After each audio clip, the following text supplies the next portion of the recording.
Hey guys, welcome to the next tutorial of ethical hacking and penetration testing. In the previous tutorials, I taught you as to how we can go ahead and gain access to the remote computers and get the system, that means the NT authority 1 that we want. Now that we have access to the system, I have shown you what all things we can do, that is gaining access, maintaining access. Now it's time to go ahead and gather information about what the user is doing exactly. So what I could do, I can also go ahead and disable the keyboard or enable the keyboard, enable the mouse in the system computer, and a lot of other things. So let's first start with going ahead and gathering the keystrokes of our person as to what he is doing exactly. So let me check if I'm able to go ahead and okay,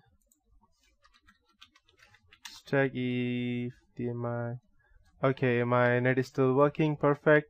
So I'll just go ahead and start the keylogger. So once you have the system access, you can just go ahead and type keyscan keyscan underscore start and hit enter. So the keystroke has already been started. So whatever I do, each and everything will be stored over there. So I need to go ahead and sniff that. So I need to go ahead and type keyscan underscore dump. So that means whatever it is doing, the person is doing, I will start getting that over here. So I'll just go ahead and go to google.com. Let's see if I'm getting that. As you can see, whatever I pressed over here, I'm getting all of these things. I pressed GOO and then down and return. Or if I go ahead and close this, open, and if I go ahead and type google.com and hit enter, and if I go over here and if I go and try to dump, I should get that I typed Google down and then return. That means the enter button. Now let's say I want to go ahead and gain access to my Gmail account. So I won't be actually accessing my Gmail account. I'll just type, let's say, skyfall.abc@gmail.com, and I'll just go ahead and type tab, and I'll go ahead and use my password, any random password. Let's say I am root.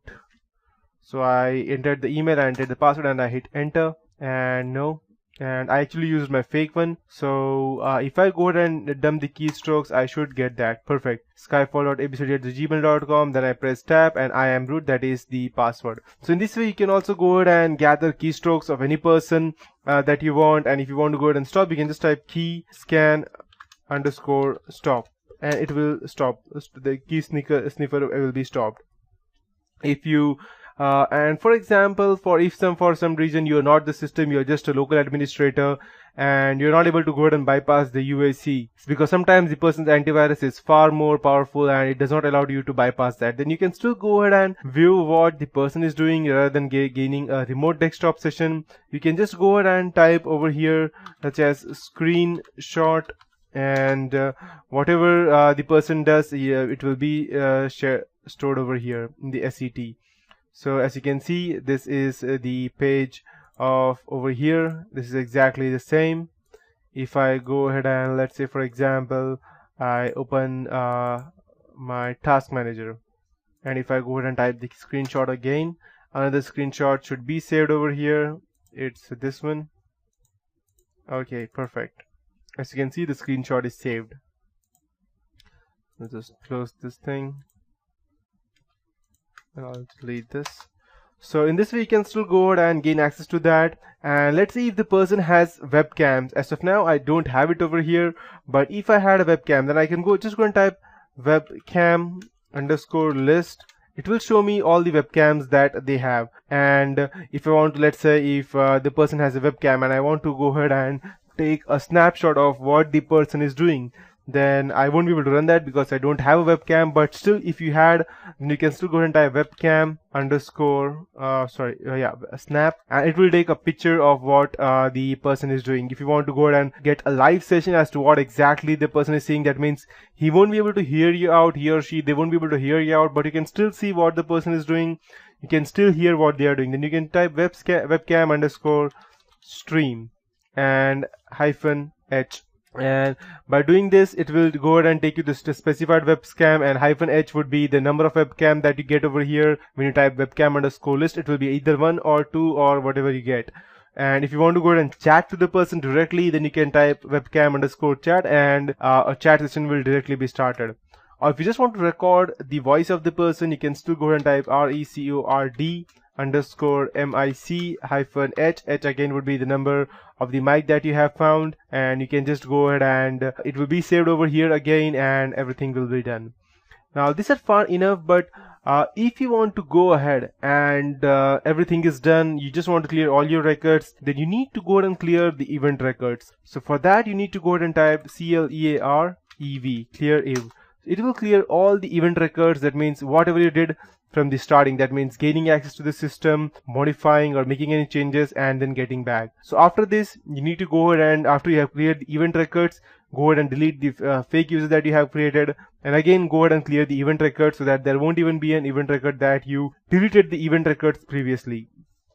And one fine thing that I'd like to show you would be to go ahead and disable the user interface of the person. This is just for fun. If you want to do it, is like UICTL, not only for fun. If you want to go ahead and just mess around with the person, you can just go ahead and type, and you can see that you can go ahead and enable or disable the keyboard or mouse. So I'll just go ahead and see my mouse is working right now, and I'll just go ahead and disable the mouse. And disabling mouse, so if I go over here, as you can see, my mouse is not working. Doesn't matter what I click, my mouse is not working.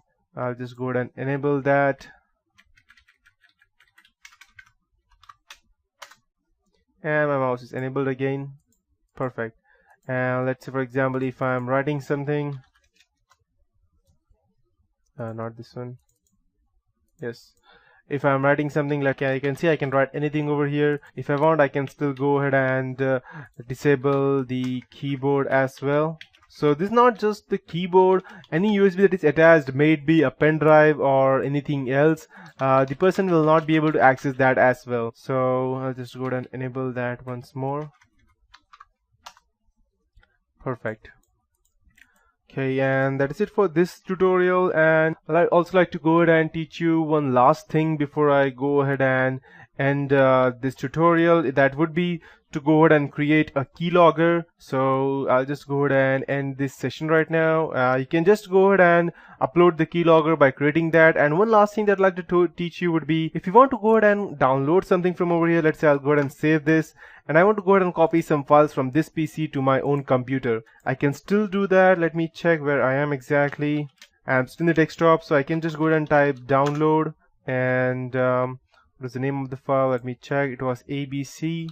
So I'll just type, let me check. I don't remember exactly as to how I did it previously. So you can just go ahead and type download, let's say C/users / I'll just go ahead and type, copy it over here. And I want to copy the abc.txt.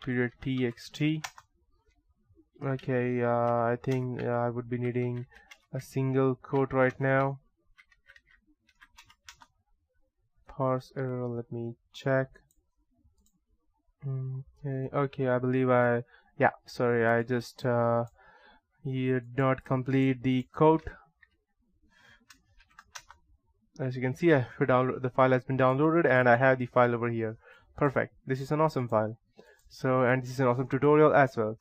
So yeah, and I'll be closing this session, and I'll be deleting this both as well, and this and this, and I'll be showing you as to how we can go ahead and finally I'll teach you how we can go ahead and create a Python script.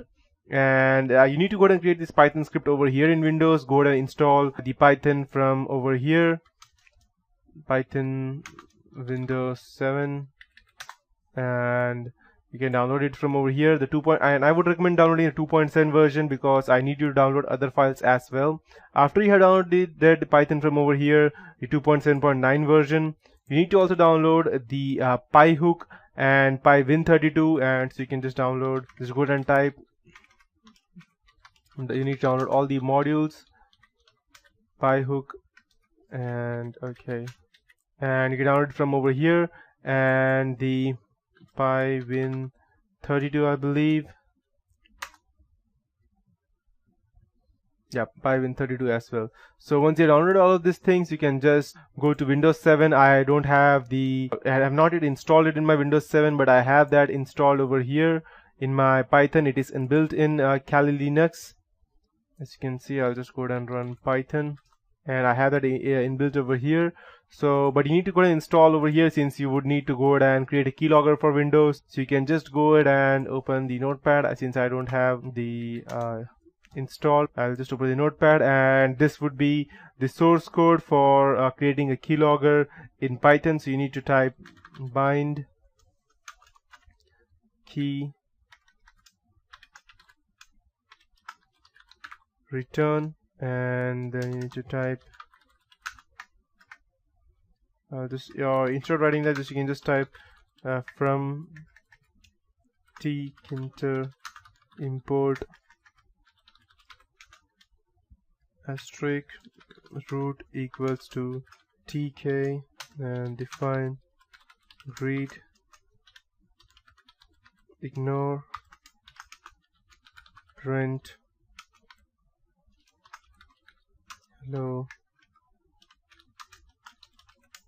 And you can also go ahead and ignore this root. I'm just going ahead. This is just a friendly keylogger, that in case if you even go ahead and let's say you're unable to go ahead, even if you go ahead and quit or remove your not Python exactly, sorry, your payload, then even this will go ahead and help you to create this. And this is the basic main part of that. So this is how you can go ahead and create a keylogger by using these files. And yes, that is it for this tutorial. In the next tutorial, I'll be teaching you more about how we can go ahead and also use Kali Linux to go ahead and inject our own payloads into our Windows updates. As well as I'll also be teaching you how we can go ahead and create a Trojan horse, which I can go ahead and insert into an MP3 file or a PDF file and send it to our client. And finally, we would also be learning Android hacking, that is going ahead and let's say getting into anyone's Android system, even iOS, our Lumia, that's our Microsoft phone as well. That is for it for this tutorial. I'll be meeting you in the next tutorial, guys.